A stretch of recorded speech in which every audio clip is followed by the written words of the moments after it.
Alright guys, we're back for another Dokkan battle video. I gotta take a look at this goofer right here. Oni. Oni dropped a take thread. This just popped up on my For You and I was like, damn dude, I kinda want to take a look at this. We'll see. We'll see if we got some stuff here. All right, let's go in. What do we got? These three are the worst premium releases of the year for me. So we have Roshi, Frieza, and Rose. I mean, thoughts would be a little bit different, I think, between Global and JP. Remember, Rose is kind of like a post-9th anniversary character who released pre-9th anniversary on Global. So Rose would have been, I mean, easily one of the strongest characters on Global for a good half of the year, right? So it's like, on JP, Rose dropped and accomplished nothing this year, basically. His team is just very, very weak compared to the top teams, right? Rose kind of didn't really... They gave him so much help and gave him kind of like a direct buff from when he dropped on Global. And then they started releasing these nasty events that directly counter him, right? I mean, the damage threshold is a huge issue for this type of character. He could be sauced up easily by like 17 and Golden Frieza and Android 17. Although, I mean, his first turn with Guard, he could be okay like the first turn. If he get locks against 17 and he's got the Guard. So we'll see. Roshi, I don't know. I mean, he says Roshi isn't versatile enough for my taste or money. I mean, I think that's fair. Frieza, Frieza. Frieza could get the job done, but it's like with extreme luck. I think a lot of things, like, people don't really get it, that like all these characters have enough power to where, like, if it's a run where things go your way, like all of them can win. Yeah. But the difference is that, like, you'll take like a top team, in Broly team. And like we could go bust out, like, it's just like win. Whereas like we use like, Rose's super bosses or Frieza's team or something like that. And like there'll be a lot of trading wins and losses because the team has way more holes, way more flaws, crappily designed kits, stuff like that. Like that's the difference. That's why, like, all the time still, people, it's like, oh, if he's so bad, what's this? And it's a screenshot of a clear. Congratulations. Nowhere ever did I say, oh my god, they're so bad, it's impossible. No, it's just that they have huge issues that will crop up again and again and again. The only thing I would say with this, the Int Ginyu Force have got to be here. I mean, these are all Dokkan Fests, which the Int Ginyu Force are not. But, like, that's just... that would be the character for me. I think the Int Ginyu Force is the worst release of the year. Frieza and Rose are probably close behind. Maybe you could throw AGL Vegeta in there. I mean, like 4th or 5th or something like that. Overall, this year's characters, though, have been quite good. All right, let's go to the next one. While he is fun when he isn't getting slaughtered by bosses. I mean, when we used them, we had him tank. The first turn he showed up, it was turn 2 against Gogeta. He lived the super. We did also have him die to a Gogeta super at one point as well. Thing is, EZA boils down to being extremely mid. The only thing I'm going to say is I promise I could find 1,000 points of this guy slobbering over EZA Tech Broly. Right? Like, if you think this Vegeta's mid, I think that's fair. But this guy is just as mid. This guy. He's a worse Angel Vegeta. There's literally no argument to be made of this guy above Angel Vegeta. Angel Vegeta is literally Broly, but better. I guess the one thing you could say is that whereas Vegeta has the Buu Saga Goku restriction, Broly does not really have restrictions. I mean, he's got something like this for like an extra super or something like that, but that's not, like, he doesn't have like category restrictions or something like that. But this guy is also the fish of fishes in base. He has no defensive mechanics. This guy, you want to talk about a fish, is this guy right here. Vegeta is guarding, basically, as long as he hits 18 key. So it's like, I think you can call this guy mid, but this guy's got to be mid too. And no one was fucking calling this guy mid. People are talking about this guy as like a top 10 unit in the game. So and Oni is a big Broly guy specifically. So this is where we start to get into like the Allen tier, where it's like, oh, when it's on a Frieza, it sucks. But if it's Gohan for Allen or Broly for Oni, oh my god, then it's so crazy. It's so good. Oni. Got to keep the consistency, brother. Okay, all right. Int Broly is definitely a highlight of 2024 for me. Team is legendary. I agree. Yep. Extremely well thought out. They did a great job setting his team up. That is true as well. Let me just pull Int Broly up. Int Broly. And then, so remember, if you're using this guy, you do just want to be running straight uncontrollable power so that you can get this guy's domain up for his maximum power. But if we just take a look at uncontrollable power and you look at the way they set it up, yeah, dude. Like, they knew what they were doing. That's why why this year has been so good, because they've really, really like hammered team building for a lot of these teams. I think Super Bosses is a mess. That one is a disaster. And like, like First Form Frieza's team is a little, but like most of these teams, like a lot of these releases tied into each other in a major way. I think Uncontrollable Power in Broly's team is definitely one of the best teams in the game. Generally didn't understand how this character is so underrated on release. Well, there's an easy answer for that. And that's that his kit is designed by a blind, deaf, and dumb monkey. His kit is terribly designed.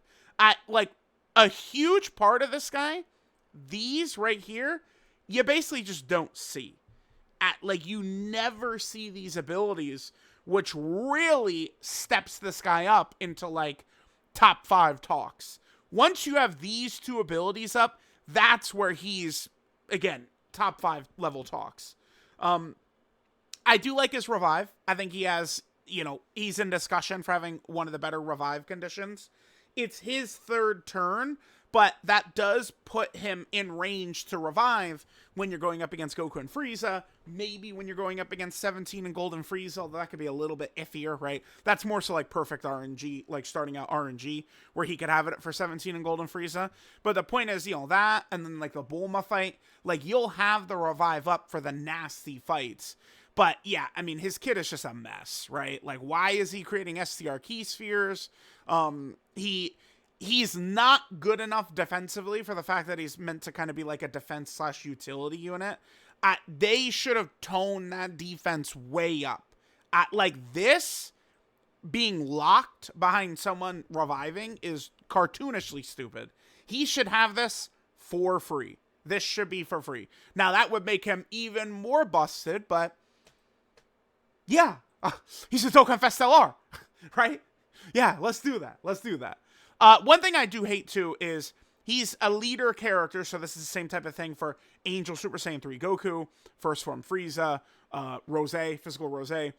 These types of Dokkan Fest exclusive leaders who, it's like, he has these leader skills he can't really dip into too much, because if you're using this guy, you do need to pretty much just stick to uncontrollable power.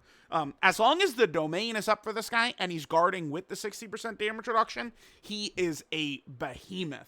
But that domain has got to be up. And then remember, the domain, I mean, he's essentially functioning as a support type character for the entire team, right? Okay. There's Imp Broly. I do think Carnival LRs are a very good concept. Them being tied down to just one leader skill kind of sucks. I mean, I'm going to just disagree here, because they have replaced what were Yellow Crane LRs who are not leaders at all. So it's like, these went from being characters that were literally never leaders, basically ever, to now we get a couple more leader characters. Right? Like, that's what you have to think of. These are replacing Yellow Crane LRs, and Yellow Crane LRs, outside of like Cell Max, who was so beyond broken when he came out that it's like running a second Cell Max was actually just like better, because Cell Max was so far and above like anything else that was out at the time, besides like Beast or something like that. What am I looking for? Yellow Crane LR. Let's pull up Gohan and Piccolo. Where are they? What? Yeah, Global is all messed up because all the sync stuff. Yeah, okay, there we go. Okay, like these are not characters you're running as leaders, man. And it's like the Carnival LRs took away a bunch of Yellow Crane LR slots. That's all it did. So I don't like. I'm not even. I just disagree with this. Having access to at least one extra category at 170 will make the value of these characters way higher. Yeah, no, I just disagree. Because not only are they actual leaders, but these Carnival LRs typically are a much higher quality than a lot of those Yellow Crane LRs were, right? Like, you look at, like, compare LR Future Gohan to, like, Gohan and Krillin, right? Like, it's not even close. Compare Carnival LR Goku, the Kai Goku. Compare him to, like, Kaioken Goku the year earlier. It's not even a discussion. Carnival LRs are just 100 times superior to what we used to get, which is just like Yellow Crane LRs that were not leaders, and a lot of times were just like okay, right? Like this guy was not a leader character people were running during 7th anniversary. No way, right? This guy was a character people were running, and this guy was also 1,000 times better than this guy, right? And it's just this is before Carnivals existed. He's just a Yellow Crane LR, and then this is after Carnivals existed. He's a Carnival. So I disagree with this. I mean, if you wanted to, the main thing with Carnivals being a shame, the way they dropped and stuff like that, was just the inclusion of an extra coin. That was the problem. I think had they just, because blue coins do nothing. That was the mistake. If they just made Carnival, like, all right, blue coins are now Carnival coins. That's what they should have did. If they just did that, that would have been fine. But the rest of this I disagree with. Yeah, I mean, yeah, Buhan is just better in Broly. Okay, oh, this is coming from the Broly Glazer, too. Okay. Yeah, I mean, Buhan is just stronger in Broly, for sure. It's just like, it's very, a lot of what he does is actually pretty similar, but he's just better. The one thing Broly has, and it's not insignificant, that Buhan doesn't, of course, is this revive, which, again, I consider to be very good. It's a very strong ability that this Broly has. This might be his best line. Like you just highlight one of these. This probably is his best line. This revive right there. Because it's, you know, I mean, it sucks that it's not up for, like, Gogeta or Janemba or something like that, I guess. But against, like, the really nasty bosses, Goku and Frieza and shit, you know, we've got it. We've got it. Do you think this character kind of struggles defensively and base? I think they have a way better turn 1. Oh, yeah. Oh, yeah. Oh, yes. They're underrated. I don't know. I feel like they're probably closer to properly rated than anything. Because it's like we have, you know, maybe I'm a little too down on them, but then there's a lot of people who are too high on them. So I feel like the arguments are probably bringing them a little bit closer to what they actually should be. Let me just take a look at the last LR tier list. I have to get it put up right here. I don't know. Do I have them too low here? I don't think so. I would not put them above Janemba or Gotenks or Broly or Beast. Yeah, I actually feel good about this. Because I do see a lot of people. Yes, I do. Don't even. So often I say these things. I'm seeing it constantly. And then the comments are like, there goes truth arguing with shit that doesn't exist. Shut up. Shut up. Yes, I say it all the time. God damn it. I got to start taking screenshots of everything I see to pop it up on the video. See, I told you. Now, a lot of people have Goku going to Trunks at like 1 or 2 or something like that. And they are not good enough for that. No way.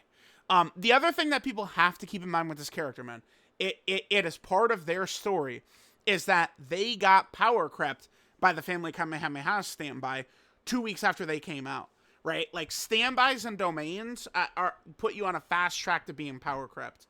So, like, a lot of the Brolys, not Tech Broly, who has... Probably, Tech Broly might have my favorite kid of the year. The Carnival Tech Broly up there. But, like, you know, the Brolys with the domains, Buhan with his domain, Tech UI Goku with his domain, you know, Jiren with his standby. Like, all these standby and domain characters are on fast tracks to being replaced. Because it's like, if we're, you know, when we're running, like, a Super Saiyan team or their team right there, we're gonna want to run them and then Gohan. I saw so many people... just foolishly, like almost cartoonishly wrong, talking about, well, you don't even want to use their standby anyway. Yes, the fuck you do. Because when you use their standby, they can actually easily tank everything when Super Saiyan Goku is out. This character oftentimes gets crushed, but like because they are completely living off of having this big buff up, and then of course having their restriction up and stuff like that. They function way better when you're in this mode. Now, when you leave it, they do not have their 18 key at one specific point, so then they lose a little bit of value for the slot 1. But once the Family Kamehameha came out, which is a way better standby, when you're running this character now, I mean, unless you just don't bring the Family Kamehameha, which makes the team weaker, like, they are not going to get that standby. So, like, that hurts them from when they originally came out. And that's just going to be a thing that's going to happen. That's like kind of like, I do air quotations even though I don't have a face cam on. That's kind of like artificial power creep, domain and standby, right? Like characters just have actives like Beast and Carnival Broly. They don't have like, there's no clock ticking down until their domain or standby is replaced. They're good. Tech Gogeta, same thing. Gotenks, Janemba, same thing. But like this character, this guy, right? Like their domains and their standbys, the clock is ticking at all times until, now all of a sudden there's 2 standbys better. Now all of a sudden there's 2 domains better, right? Like it's always going to be an issue with that type of character. And I think that's what Dokkan is going for. Remember, they always are looking to power creep everything. So it's a gacha game. That's how it goes. But are they underrated? No. I don't really think I would say overrated either. I mean, I think depending upon your arguments, you could say either, but they probably are closer to properly rated because, people get mad at me for having them here, and then people get mad at people for having them up here, right? So, it's just, yeah. Lord Slug not getting enough talk or play in the community is extremely disappointing. One of the crazier extreme class characters we've seen this year. I mean, Oni... He's Lord Slug. Bro, he's Lord Slug, dude. Right? This is not Super Saiyan 2 Gohan. Right? It's just not, some big, like, hype character, Vegito or something like that. He's Lord Slug, man. That's why. And again, it's, not everyone has the money to pull every character, the stones to summon on every character, right? Like, I imagine a lot of people didn't get Slug. And remember, Slug does have heavy restrictions. Slug is pretty heavily restricted. That's a big thing you do want to keep in mind about Slug, is that he does have a tight restriction with the demonic power characters. I mean, I agree he's really crazy, but the other thing too is he also came out months ago, and he's just a Dokkan Fest TUR. I mean, we don't really see very much talk about... Do I still have Rose pulled up? Or did I probably never even pulled Rose up, did I? We don't see much talk about Rose. And there's not that much talk about First Form Frieza or Roshi. These just Dokkan Fests, I mean, unless they're really crazy, like Vegeta gets a lot of talk, but Saiyan Day's a little bit of like a step up. It's not really like a mega major celebration, but it's a bit of a step up. Golden Week is a major celebration. So those characters, the last 2 years, the Golden Week Dual Dokkan Fest has dominated all year. Piccolo Jr. 23rd World Tournament Goku dominated all of 2023. So did Saiyan Day God Goku. And then 2024, Tech Vegeta, Super Saiyan 3 Goku, and Fat Buu have dominated all year as well. So, I mean, if you're like a free-to-play player, you got to think about that. 2 years in a row, Saiyan Day and Golden Week have dominated all year, right? Anniversary characters dominate all year. People get very sensitive and salty and don't tell us how to spend our stones. We want to do a single every time we get 5 fucking stones. But at the end of the year, you shouldn't be spending it all. No summoning at all. You should summon them worldwide, and then, boom, you're done. And you're not touching banners until anniversary drops. Where players are going to want to summon is really, the first, maybe people don't want to hear this, but it's the first 9 months of the year, right? Anniversary at the start, Saiyan Day, Golden Week, Tanabata, worldwide. Those are where players should be summoning. If you only summoned in those spots, you're fine. Because they also bring all these other, top tier characters and stuff like that and are featured on all these banners. I'm telling y'all, if you literally just only summon on these major slots, you will never regret it. You're always going to be good to go. You're always going to have good teams. This is not a character people are summoning for, period. What? Yeah. Well, Yes. I mean, this has been true all year. What? To me, this has been true, like, all year, basically. Yeah, Buhan is very good. I mean, he can, especially now against like Gogeta or Janemba or something like that, he can be caught right away, but he's got some dodge ready to go just in case. And then obviously once he transforms, he's very elite. The Gammas, the way they're structured, I don't know, the fit for them, I've just never used them that much, but I mean, they certainly are very good. Even right now, I mean, they are a very good character. That's 2024. Last year, the Gammas would still probably be like a borderline top 10 unit or something like that. Or 2 years ago, you know, like with how bad a lot of the releases were, but that's not really something that's happened this year. On release, okay. So okay. The 3rd and 4th anniversary EZAs, I feel like get a little too much flack just for how bad all characters were at the start of 2022, right? All characters at the start of 2022 were fish, including the 7th anniversary LRs. Most of the time, like, you know, Broly, like they were 7th anniversary part 1 LRs, Super Saiyan 4, Gogeta, and LR Gods. They were victims to a lot of the red zone stages pretty easily. So I thought that the 3rd and 4th anniversary LRs, they're a little bit better than history gives them credit for. It's what's going to happen to Blue Vegito, by the way. The AGL Goku and Vegeta. When they, like, in 2023, they were an elite character, while Fusion Zamasu was the hardest fight in the game. But, you know, they fell off very hard with 9th anniversary content. And now they're, like, the biggest meme ever. Like, history's going to remember that they were just a dog shit character, but they were very good. Like, this STR Vegito was useful. Like, when the 9th anniversary content was still kind of at its peak. Remember, on JP, this guy came out, like, the first week of March. He was in the data download with Frieza, right? So, yes, I don't know. It's just, the Goku and Vegeta are just so flimsy. I don't know. I mean, this is, considering it's a Dokkan Fest LR, this is like a horrible EZA, right? They're a terrible EZA because they suck, right? Like, people will cope for them even right now, and, like, you know, take them into Goku and Frieza and watch Vegito just do 0, 0, 0, 0, 0 against Goku and Frieza, right? The Scouter, if you get it up, could be useful for 17 and Golden Frieza. I'll give him that, but I mean, that's the other thing too. It's not like the Scouter is not that crazy. I mean, Bulma, I guess it could help. You could see where STR Bulma's supering, but this is one of the worst EZAs, considering what they are. Again, you always want to compare things to what the other things are. Like, this is a Dokkan Fest LR EZA. Compare them to other Dokkan Fest LR EZAs, and they fall short, right?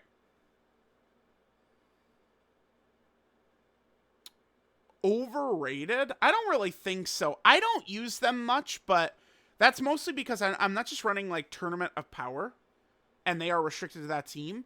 I'm usually running teams when new characters are coming out, right? Like, all my videos, stuff like that, I'm running Buu Saga right now because every character's Buu Saga, right? So, I don't know. I thought they were pretty good. I don't think that they're overrated. To call this character underrated and this character overrated is insane to me. Like, this is an insane back-to-back. This to this is pure insanity, I think.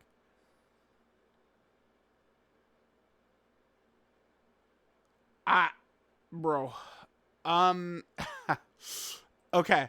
I mean, maybe some of the super EZAs aren't super crazy. Beerus is literally a top 10 unit in the game, man. Right? I don't know. I don't know how you could just, like, I really don't understand. This character is Beast Gohan as a TUR. And yet people say shit like that. I don't get it. I don't get it. No clue. No clue. I see people say, like, he doesn't have teams. When you can run him on Beast Gohan's team, you run him on Broly's team, you can run him on Tech UI's team. And, I mean, he's stronger. Like, the characters people will run over this guy's stronger than. So, I don't know. No clue, bruh. No clue. How this character's underrated, this is an actual underrated character. Makes no sense. This is just 100% facts. Yep. Bio Broly. Yeah, this guy brings back memories of LR Roshi from the 6th anniversary. 100%. Bio Broly, incredible. This is what free-to-play characters should be. Yes, yes. Absolutely. Amazing character. really helps out in Broly 2, yet another option for uncontrollable power. I mean, when this guy gets his active up, I mean, he's tanking Goku and Frieza and shit, man. Oh, yeah. Oh, yeah. This incredible free-to-play character. Literally ideal free-to-play character. Yeah, because once you fuse, it's over. They cannot be touched. I wish that Scouter was a little stronger, right? Because, you know, they do drop the Scouter as well. Can be good against 17 and Golden Frieza, but yeah. Okay, they are definitely up there. Oh, that's it. Man, I know. Oni, he could have dropped 50 more that I could have been ranting for the next 30 minutes. Oni. Let me know what y'all think of Mr. Oni here. I mean, I think that this kid could have done a little bit better. He could have done a little bit better. Stick to your Turkey Tom videos, Oni, okay? No, kid, I love Oni. Oni's on the come up, man. He's on the come up. Let me know what y'all thought. Like, what's... His worst one is the Super Easy Beerus one. Like, just pretending like Super Easy Beerus doesn't exist is insanity to me. What's his best one? Probably the Bio Broly one. This is a pretty shit take right here, too, I think. Like this is true, but remember, people aren't gonna, like, I promise you most people didn't summon for Slug. That's why. This one, I mean, they're kind of, I don't know, I feel like I would level off more to that this character's properly rated, but yeah, I mean, I agree with that. I disagree with this, but it's not a big deal. Yeah, I mean, this is all true. This guy, I guess, because I promise Oni was slurping up Easy Attack Broly. I promise. And Vegeta's just a better version of him. All right. Well, let me know what you guys think. I'll catch y'all next time.